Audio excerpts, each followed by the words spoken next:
Bem-vindos a mais uma entrevista produzida pela Imunoliga. Para quem não sabe, a Imunoliga é uma liga acadêmica que tem como objetivo ampliar a gama de conhecimentos na área de imunologia médica e fomentar a divulgação científica para toda a comunidade. Esperamos contribuir com informações científicas de qualidade e esclarecer aspectos relevantes voltados para a imunologia humana na Covid-19. Hoje entrevistaremos mais uma vez a professora Ana Cristina Simões e Silva. Ela é médica com mestrado em Fisiologia e Farmacologia pelo Instituto de Ciências Biológicas do ICB da UFMG, concluiu o doutorado em Ciências da Saúde pela UFMG e pós-doutorado no Medical College of Wisconsin, nos Estados Unidos. Atualmente é professora titular do Departamento de Pediatria da Faculdade de Medicina da UFMG, coordenadora da Unidade de Nefrologia Pediátrica e do Laboratório Interdisciplinar de Investigação Médica. Ela também é professora de Introdução à Pesquisa Científica. Boa tarde, Ana. Tudo bem? Boa tarde, pessoal. Tudo bem? Tudo jóia. Nós selecionamos umas perguntas para você hoje, Ana, referentes à produção científica no Brasil e no mundo, né? Perfeito. Então, a nossa primeira pergunta seria a seguinte, assim, com a pandemia, existe um influxo muito maior de artigos submetidos para revisão, né? E por pares, e o volume de artigos publicados também aumentou muito. Uhum. Como as revisões acompanham esse fluxo enorme de artigos? E a gente queria saber se os prazos diminuíram, se há mais uma pressão maior das revistas, quais são as consequências dessa situação atual? Bom, o que tem acontecido é o seguinte, pelo volume de artigos que tem surgido, muitas vezes tem ocorrido atrasos no envio de pareceres, né? Porque as pessoas são muito demandadas para revisarem artigos e acaba que muitas vezes não conseguem cumprir prazos. Outro problema que tem é que muitas pessoas começaram a recusar algumas revisões, porque vem uma tonelada de pedidos, né? Às vezes num dia você recebe uns 6 ou 7 pedidos, não tem jeito. É impossível, você vai escolher o que você vai revisar, né? E isso acaba dificultando de achar revisor, de ter, às vezes, um critério assim, adequado para avaliação.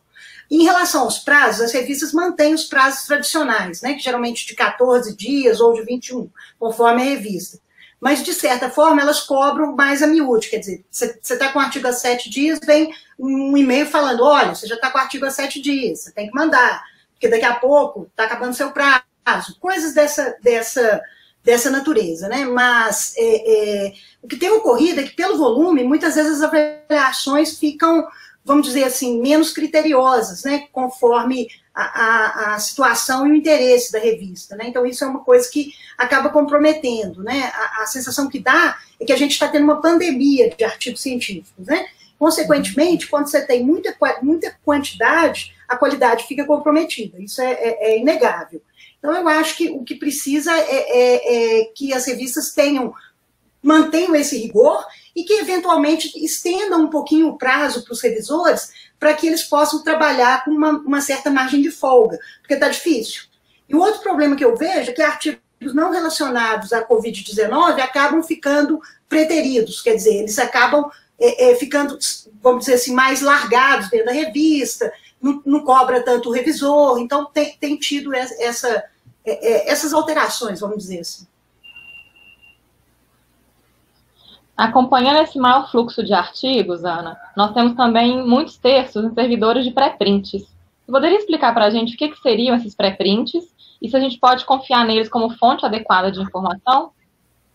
Bom, pré-print é um artigo que não foi ainda submetido a nenhuma revista e não foi avaliado ainda por pares. Então, o que o autor faz? Ele escreveu esse artigo, ele deposita simplesmente nesse repositório. Aí esse artigo está lá, ele não foi avaliado por ninguém ainda. Pode ser que ele tenha até intenção, ou já tenha até submetido a uma revista, mas ainda não tem avaliação de revisores, nem tem parecer. Bom, qual que é o problema de confiar no pré-print?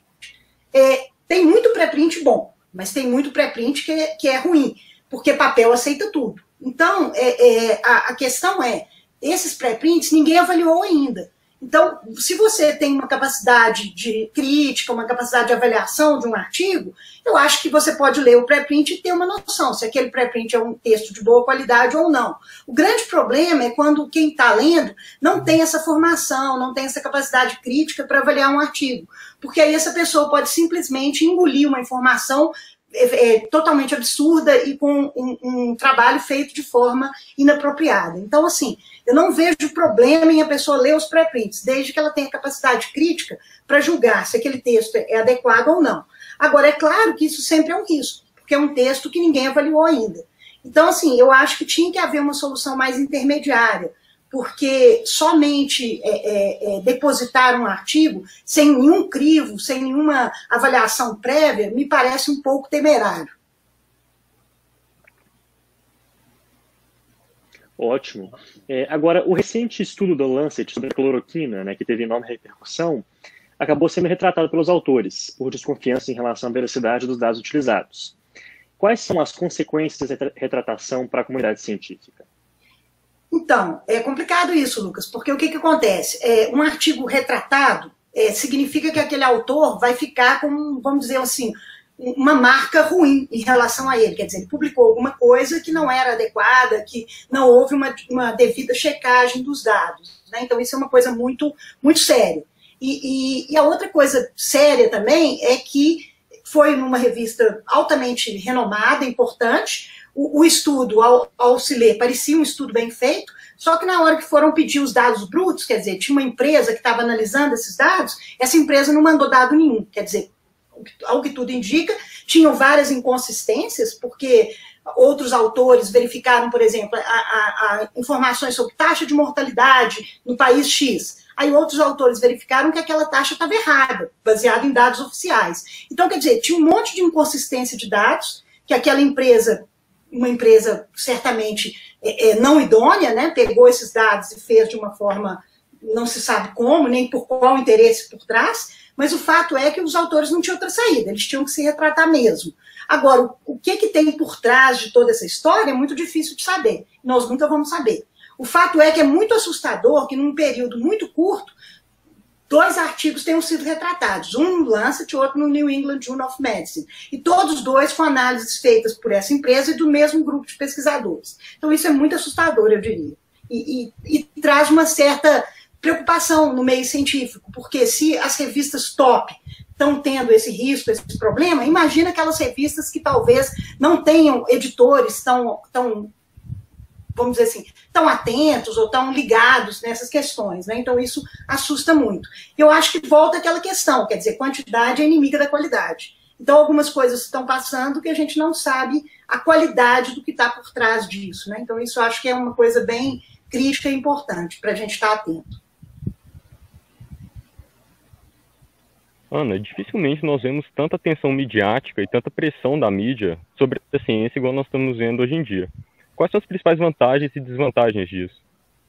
Bem, Luiz, eu diria que a principal vantagem é a valorização da ciência, né? Porque a ciência estava numa situação, pelo menos no nosso país, de muita vulnerabilidade, de muita desvalorização, recursos muito escassos, um certo sucateamento.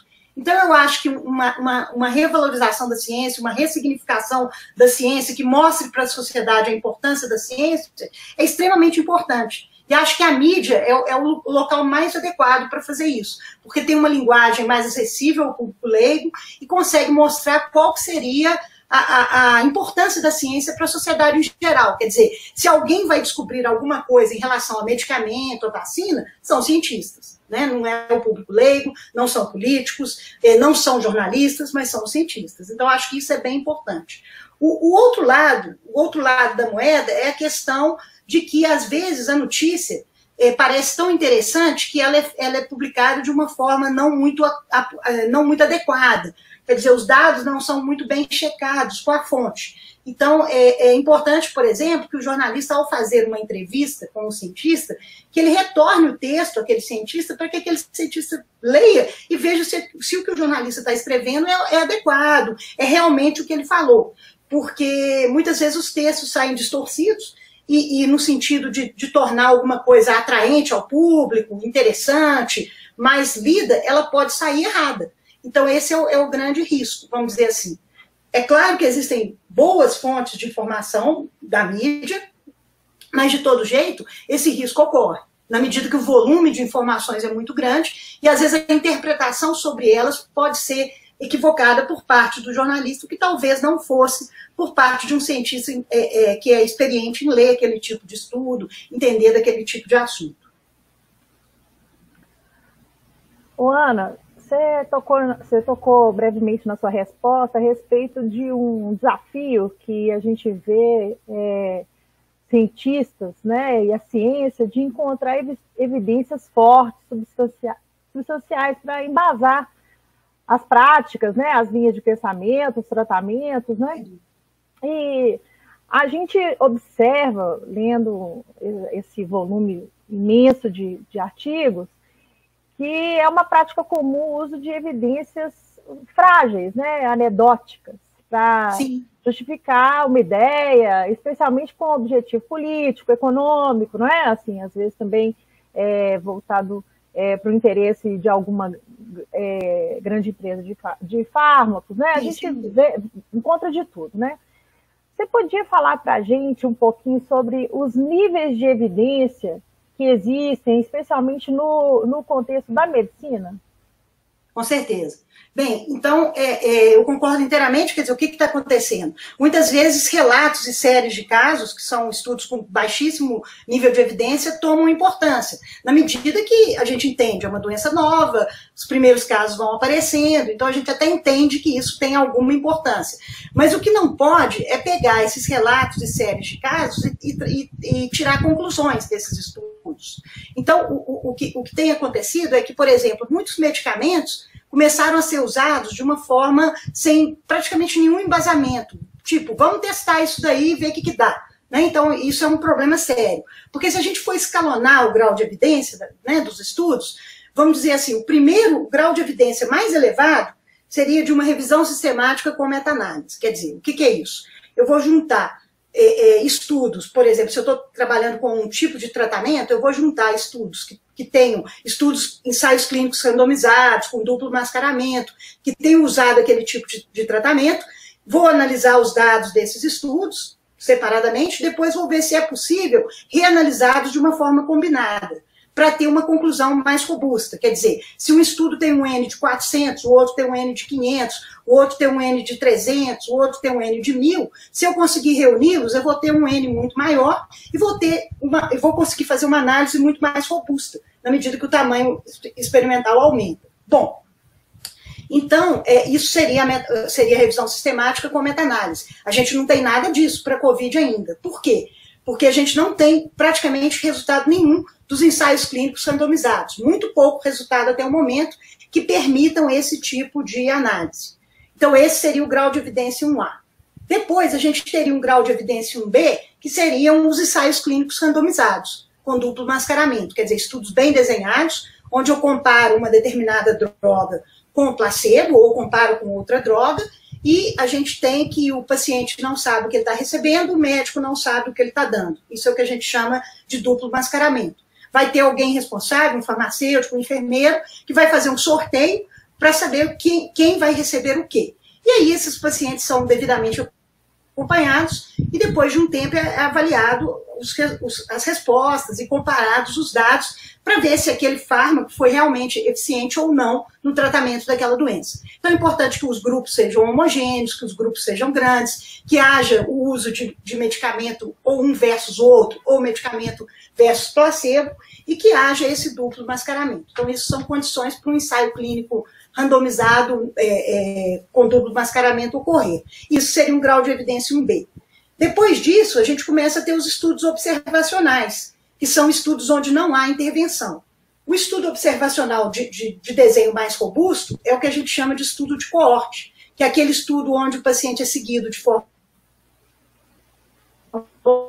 quer dizer, de forma prospectiva, e vão sendo relatados os acontecimentos. Vai sendo dito o que esse paciente tomou de medicamento, como que ele está se comportando, isso de um grupo grande de pacientes. Então, a gente já tem alguns estudos de coorte, publicados em relação à Covid-19, alguns bons estudos de coorte que mostram alguns indícios, mas eles não têm o mesmo peso de ensaios clínicos randomizados e muito menos de meta-análises.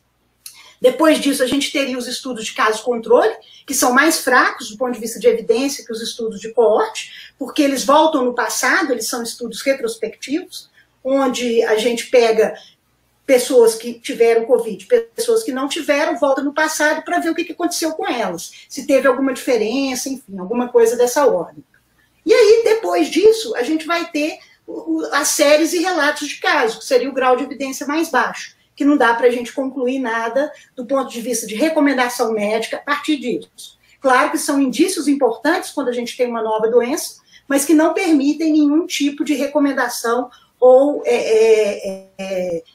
de definição de conduta, né? Então, o que eu acho que aconteceu muito em relação a essa pandemia é que muitas definições de conduta se basearam em séries e relatos de caso. Quer dizer, isso aí não está certo. Isso não é adequado do ponto de vista da medicina baseada em evidências. Não, joia. Nesse contexto de distanciamento social, Ana, como que você vê que os laboratórios estão operando no dia a dia?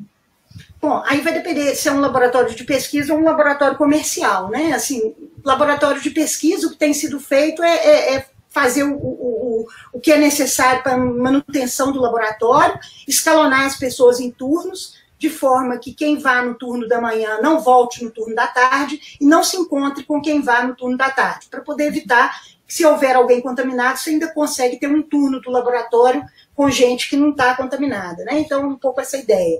E reduziu bastante, porque está difícil. Não dá para fazer, por exemplo, um experimento que envolva 10 pessoas trabalhando, coisas desse tipo, não fica viável, né? Então, experimentos específicos vão ser feitos e com o número mínimo de pessoas possíveis, escalonando as pessoas em turnos, né? Isso que a gente tem feito nos laboratórios de pesquisa. Agora, nos laboratórios clínicos, eles também têm diminuído o número de pessoas e tentado separar as pessoas em turnos, né? E eu sei de alguns laboratórios, aí não em termos de pesquisa, mas que liberou pessoas que eram de grupo de risco, por exemplo, pessoas mais velhas, enfim, pessoas que tinham fatores de risco conhecidos em relação à infecção pelo SARS-CoV-2.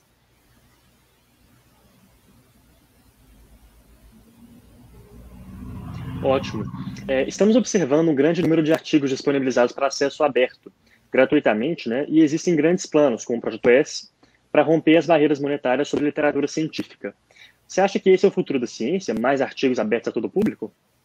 Eu acho que sim, Lucas. Só tem um problema aí que eu vejo. Porque, atualmente, o que mais comumente acontece é que o autor tem que pagar para que o seu artigo seja aberto. E não é pagar pouco, né? Por exemplo, recentemente eu publiquei um artigo que foi de acesso aberto, mas a revista ofereceu o acesso aberto de forma gratuita. Se eu tivesse que pagar pelo acesso aberto, que seria o mais usual, eu pagaria 1.750 libras. Então, eu nunca ia pagar pelo acesso aberto, em primeiro lugar, porque eu não tenho esse dinheiro de pesquisa para pagar pelo acesso aberto, e muito menos pessoalmente.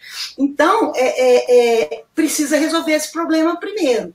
Porque se o autor tiver que arcar com os custos do acesso aberto, isso vai ficar muito inviável, principalmente para países como o nosso, onde os recursos para a ciência são muito escassos, né? Então, isso complica bastante. Agora, que a ideia de acesso aberto é muito boa, eu acho. Eu acho que as revistas têm que parar de fazer versões impressas e tentar fazer de um modo mais aberto para as pessoas. Mas desde que isso não repasse todo o custo para o autor. Quer dizer, tem que ter alguma forma de equacionar isso, de forma que a revista consiga se manter, mas que o autor não tenha que arcar com todo esse custo.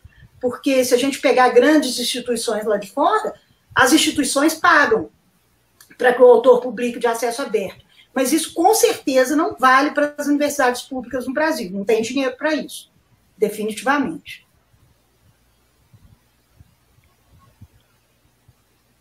Professora, como que você acha que vai se comportar o financiamento aos projetos de pesquisa enquanto a gente atravessa essa pandemia?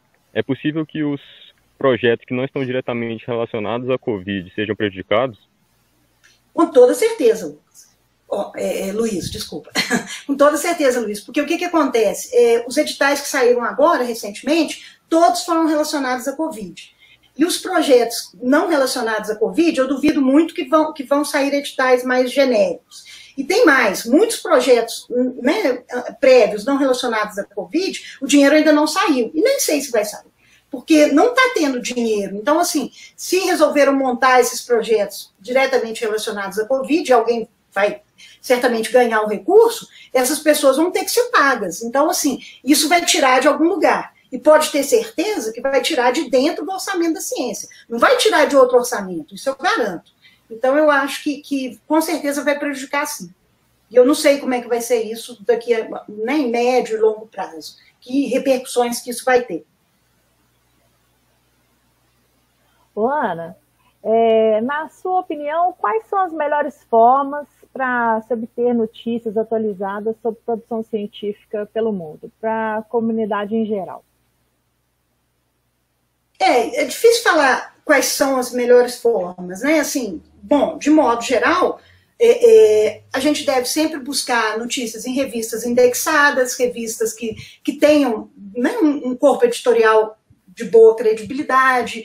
E outra coisa que eu acho que é importante é a gente aprender a fazer uma leitura crítica dos artigos, tentar identificar, né, como que aquele artigo foi feito, do ponto de vista metodológico, as características, né? Então, acho que isso ajuda. E é claro que na medida que a gente vai lendo mais coisas, a gente vai adquirindo mais capacidade, mais know-how para conhecer, né, daquele artigo, daquele assunto. Agora, uma coisa que é importante é que a informação não pode ser só de artigo científico, porque se a gente pensar no público leigo, é uma linguagem muito inacessível. Então, precisa, sim, de informação de qualidade na mídia, de forma a traduzir, vamos dizer assim, traduzir entre aspas, né, mas tornar o artigo científico numa linguagem mais palatável, mais compreensível, para o público leigo ter acesso a essa linguagem, mas sim tecnicamente correta. Porque o grande perigo é a tradução incorreta de uma informação, né? Então, eu acho que é muito importante que haja esse tipo de informação também. Então, eu acho que, na verdade, são múltiplas fontes de informação. O que é importante é a gente ter senso crítico e procurar checar essa informação, né, da forma baseado nos conhecimentos que a gente tenha, baseado em consultar pessoas que a gente considera que tenham um conhecimento maior desse tipo de área, enfim. Eu acho que são múltiplas formas de fazer isso. Ótimo. Para concluirmos, Ana, você tem alguma coisa a acrescentar do que a gente pode esperar da ciência brasileira nos próximos anos? Você acha que as tendências observadas nos últimos tempos vão mudar ou nós vamos manter como estávamos antes da pandemia? Eu espero que a gente não mantenha como estávamos antes da pandemia, de verdade. Porque o que tem acontecido com a ciência brasileira? A gente teve um avanço muito grande até 2010, tá? Subimos muito de posição no ranking mundial. E aí, o que aconteceu? Depois de 2010, com crises econômicas, a gente começou a cair um pouco. E aí, agora, né, nesses últimos tempos, com falta de recurso e tudo, a tendência seria cair mais um pouco, né, de posição em relação aos países. Né? Então, assim, em 2010 a gente estava em 13º, depois a gente começou a cair para 14º, daqui a pouco a gente é 15º. Então, o que precisa acontecer? O que precisa acontecer é voltar a haver um incentivo à ciência e recursos para a ciência. Se essa pandemia servir para isso, ela fez uma boa coisa para a ciência brasileira.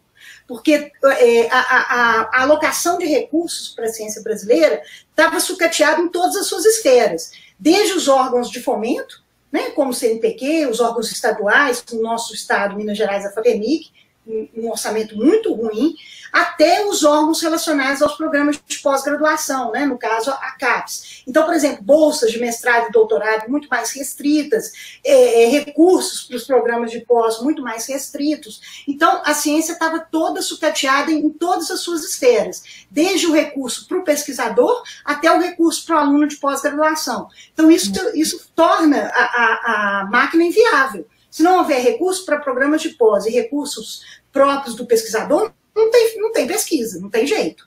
Então, eu acho que se a pandemia servir para movimentar isso e mostrar que é preciso investir em ciência e tecnologia, já vai ter sido uma coisa boa dessa situação tão ruim.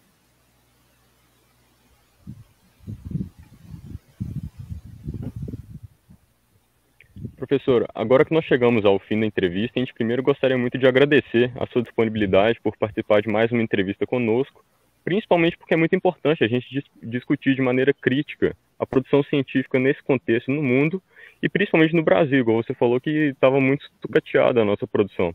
Então, primeiro, nosso muito obrigado por tudo isso. De nada, Luiz. É sempre um prazer. E agora que nós já terminamos, a gente gostaria também de convidar a todos a curtir a nossa página no Facebook e também no Instagram, e também visitar o canal da professora Ana Cristina, que chama Pesquisa Científica, no YouTube, no qual ela posta muitos conteúdos atualizados sobre a produção científica e também sobre a área de pesquisa dela. Então, muito obrigado por assistir a nossa entrevista e fiquem ligados para próximas eventuais entrevistas.